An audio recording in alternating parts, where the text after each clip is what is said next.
Hello there. I'm going to talk about, do store owners care about the games they carry?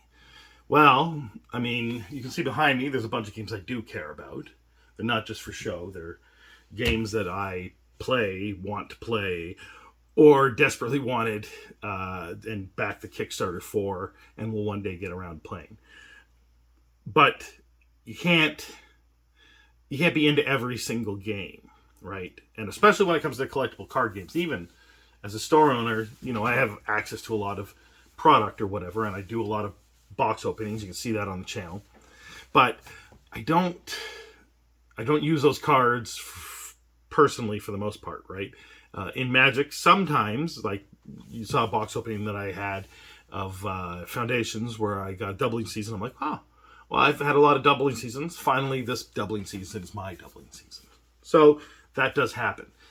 But, it doesn't... if you just start consuming your own product, get high on your own supply, then you're not really going to go anywhere. So you kind of got to unload a lot of that stuff, and it helps to not be that attached to the games. And when we play games, we get attached to games. So for me, I'm a little bit attached to Magic the Gathering. Been playing it since the 90s. Took a long break. Got back into it in 2019. Mostly in 2020.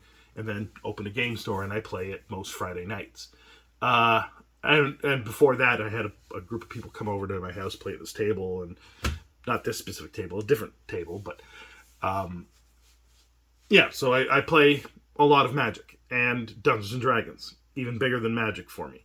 And unfortunately, haven't been able to play Dungeons & Dragons in a while. But for most of 2016, 2017, and 2018, bleeding into 2019, running this long campaign with my friends Sean and Chris, and sometimes Chad, and there was like one other person who would dip in. Jeff, I think. Yeah, I think Jeff was in it once. I can't remember. Anyway, the point is that playing Dungeons & Dragons with my childhood friends are some of my best memories, and playing with them again in a very long campaign, and for the first time, actually advancing in levels, we would just start a game of Dungeons & Dragons at whatever level we felt like it, and give us whatever equipment we thought was appropriate to those levels, and what we all agreed on. Anyway, the point is that I love D&D, and I enjoy Magic the Gathering, and then there's a bunch of board games back here that I really like, and I put up a video, I don't know whether it's coming out before this or after this, about what's in the background and what I feel about these games. So when it comes to those games, yeah, I'm really into them, and I really like them, and I try my best to get people to play them. And then Sorcery is a new game for me, and I really want to support the community on that because it's new, and it needs help to grow in Ontario. So even though there's people down in London, which is like, I don't know, 150, 200 kilometers from me, I'm willing to help them out with product. They have local stuff that can also help them with product. But I want, if they grow there, eventually the growth spreads and eventually it reaches up to me. It's all good, and I want to support that community. But you can't do that with every single game. I mean, you could if you were much larger, and I'm not much larger. I'm tiny. I'm doing the best I can. So in store, I want everyone to come in and play whatever their favorite game is. And, there's only so many nights that can happen because we're only open so many days. And it's a small store, so there's limited space. When we get to a bigger store and have lots more space, then it'll be easier. But a lot of the time I tell people they can come in and play, and I don't ever see them come in and play. Magic is most often when people come in to play on Friday nights, and people who buy Magic often... there's a core group of people who are there almost all the time, and then there's some people who dip in and out, and then there's people who show up once or twice, and everyone's always welcome on a Friday night for Magic, because that's what it is, Friday Night Magic. And then Warhammer is played on Saturdays, and then sometimes I get some Flesh and Blood people in, and I'd like to get some Lorcana people to come in and play some Lorcana, and people to run a Dungeons & Dragons game. We were running a Starfinder game briefly, and then another person is going to be running some Cyberpunk. There's some guy who's starting up his D&D campaign. All those are great, and it's the reason why you have a physical store, because otherwise you would just find some other way of getting product and sell online. then you wouldn't have the overhead of the store. You could just, I got lots of space here. I could do a lot of shipping from here. I could get a storage unit that would be 1/10 the price of the store and have almost the same amount of space. So the reason that someone has a store is, well, it could just be because they think that's what you have to do and you have to have a physical store. But most of the time it's because they want to be part of the people that are into games, and they want to socialize with those people, and they want to help those people find the products. There's lots of social reasons for having a store, and if you don't have social reasons, you're probably not going to open a store. And you should prioritize those social reasons, but it's good to have those in mind, because that's kind of what having a store is.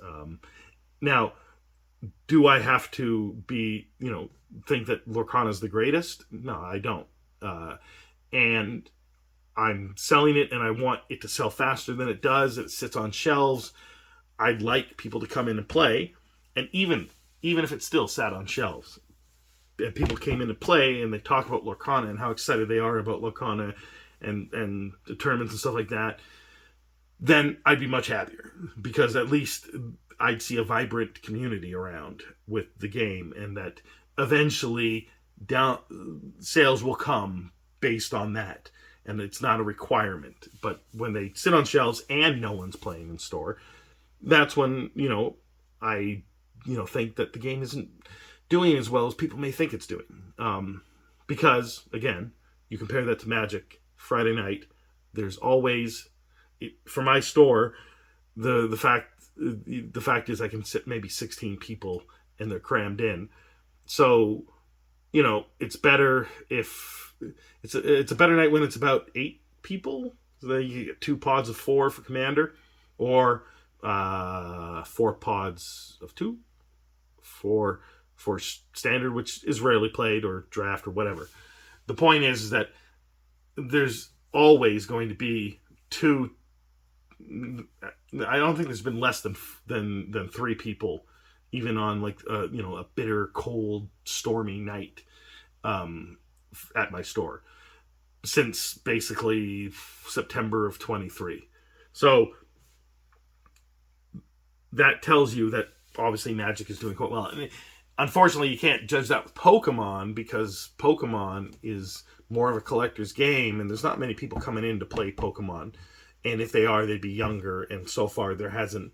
I've mentioned to parents that bring in their kids that buy Pokemon, and also the parents themselves that buy Pokemon, or the individuals that buy Pokemon. If they play it, this is a place to come in and play. But not many people actually play Pokemon or go to a friendly local game store to play Pokemon. But I think they should. I think you got your hobby, you're collecting stuff. Sure, bring a deck in, talk to other people who are also into the hobby. But it's less of a thing with Pokemon. But the product moves, and even when it was moving slow with the early days of Scarlet Violet, it was still moving faster than Lorcana. And Magic was moving faster than Lorcana. The only thing that wasn't moving faster than Lorcana was Flesh and Blood. But there's tons of players and tournaments and stuff like that.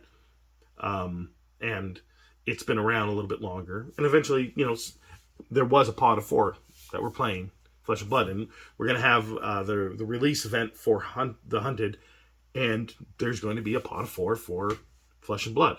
So, I still haven't gotten that kind of movement on Lorcana. There was a couple of people who said they wanted to come in and play, but this was back around Floodborn, or just before. What was it? No, not Shimmering Skies. What came out after Floodborn? I don't remember now, but the point is that just in January, February of last year was the last time anyone had any real interest in coming and playing Lorcana, but they never did. And recently there's been a couple people who came in who bought some singles that I've had those singles there for a while. And, I think that it's not right now in the best place. It's doing okay. It's fine. It's not going to die, but they got to do better at Ravensburger with Lorcana. Just like just like Legend Story Studios had to do better with Flesh and Blood after Monarch. They had to do a lot of belt tightening. It's just the way that it is. So this video is mostly just to say, yeah, there's players and they're gung-ho about the game they're playing. And they want the store owner to be just as gung-ho as them, but that's not always the case. What you should take from it is that the store owner wants you there. And hopefully you do have a local store that you can go to, that the store owner wants you there and maybe isn't trying to always cheapskate you or try to get you to buy things and stuff like that. You want to find a place where they genuinely enjoy you sitting at their tables and once in a while have a conversation with you when they're not at the till and they're not dealing with customers and stuff like that. That's what a store owner wants. That's what someone who had the desire to open a store generally wanted. Maybe there's other people that didn't necessarily want that. They just wanted to sell product, and that's fine. And maybe they offer space and they charge for it, and I guess that's fine too. To me, that seems a little short-term thinking. That if you just show a little bit of enthusiasm for the people that come and play in your store, they'll show enthusiasm towards you, and it'll be an enjoyable experience on both sides, whether or not there are sales associated with that. But it's impossible for there not to be sales associated with that, whether it's those specific people buying something or other people coming in your store and seeing how much people enjoy these games. And the excitement, is infectious, and it makes people want to spend more money. That's all I'm saying, is that it's enough that a store owner likes the fact that you're in their store. You don't necessarily need them or push them into being like, oh yeah, this game is great, this is the best thing, and I really want to be all about this. It's fine for you to be that as a player because that's your hobby. But there's only so many hobbies a person can have, and in a game store, there's an endless supply of hobbies, and the game store owner can't be into all of them. And that's just that idea or concept that I had. It was based on someone commenting on my Lorcana 2024 video, and I thought that I would share what I was thinking about that, and hopefully, I think I meandered a lot. Maybe I'll have to meander a little bit less. Let me know in the comments if I need to focus my thoughts more and stop going off on tangents. Call me stupid if you want. I don't know. See you later.